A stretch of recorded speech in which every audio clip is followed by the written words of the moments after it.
Welcome to War Machines Chronicles. Today, we're diving into the story of one of World War II's most iconic and groundbreaking aircraft, the Lockheed P-38 Lightning.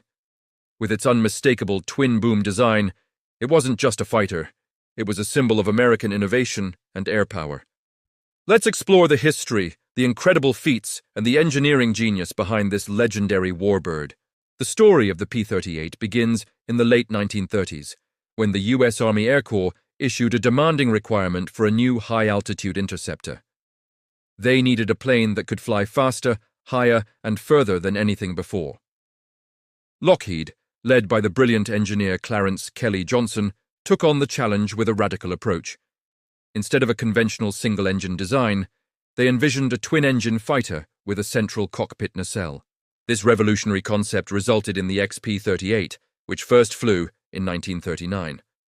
When the P-38 Lightning officially entered service in 1941, it looked like something from the future.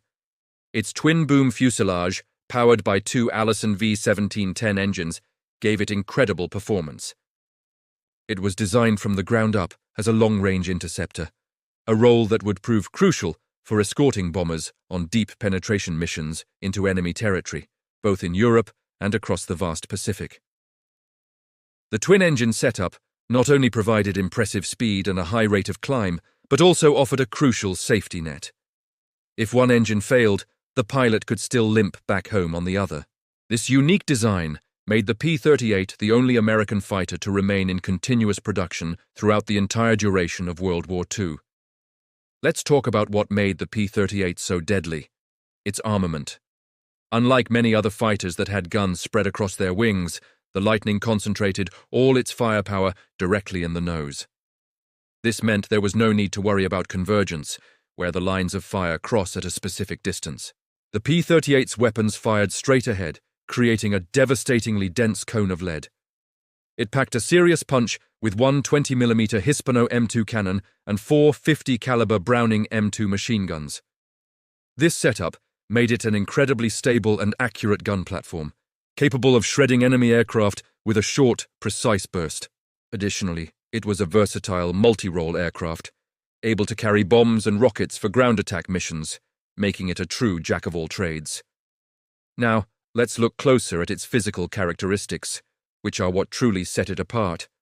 The twin-boom, twin-tail design was its most defining feature. Each boom housed an Allison engine complete with its own turbo supercharger, giving the P-38 its outstanding high-altitude performance. It could reach a top speed of around 660 kilometers per hour and operate at a service ceiling of over 13,000 meters, far above many of its contemporaries. Its impressive wingspan of nearly 16 meters gave it stability, while its operational range of over 2,000 kilometers was a game-changer, especially in the Pacific theater where vast distances had to be covered. The pilot sat in a central nacelle, which offered excellent forward visibility, crucial for spotting and engaging targets.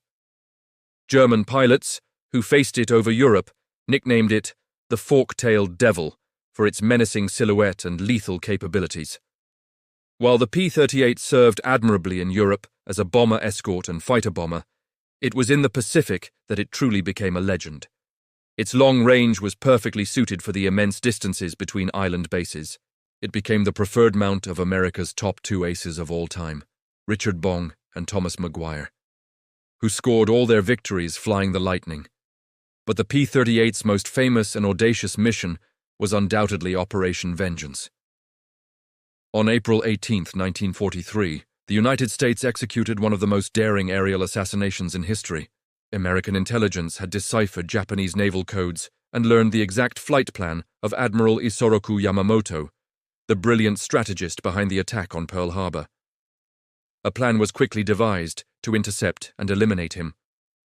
The mission was a monumental challenge, requiring a flight of over 600 kilometers over open water, all at extremely low altitude, just meters above the waves, to avoid Japanese radar.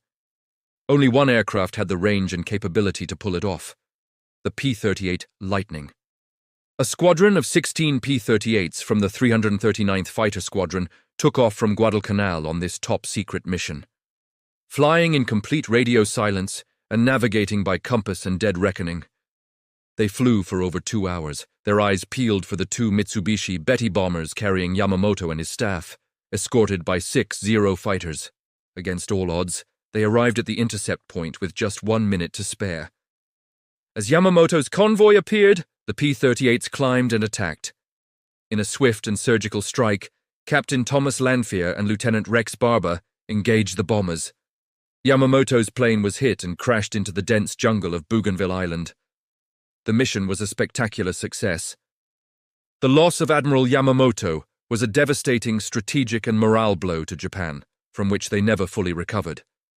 Operation Vengeance cemented the P-38's place in history as an aircraft capable of changing the course of the war. The P-38's strengths were undeniable. Its concentrated firepower was unmatched in a head-on attack. Its performance at high altitudes allowed it to engage and defeat enemy fighters that struggled in the thin air. Its long range made it the ultimate escort fighter of the early Pacific War, and its stability made it a fearsome ground attack platform. However, it wasn't without its weaknesses.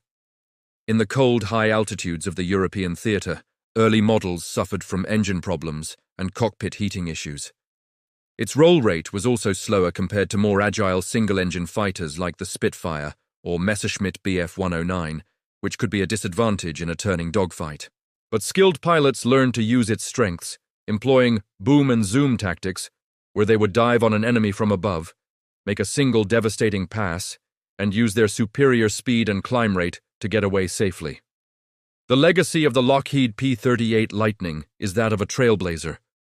It was a fighter that pushed the boundaries of aviation technology and played a decisive role in multiple theaters of war.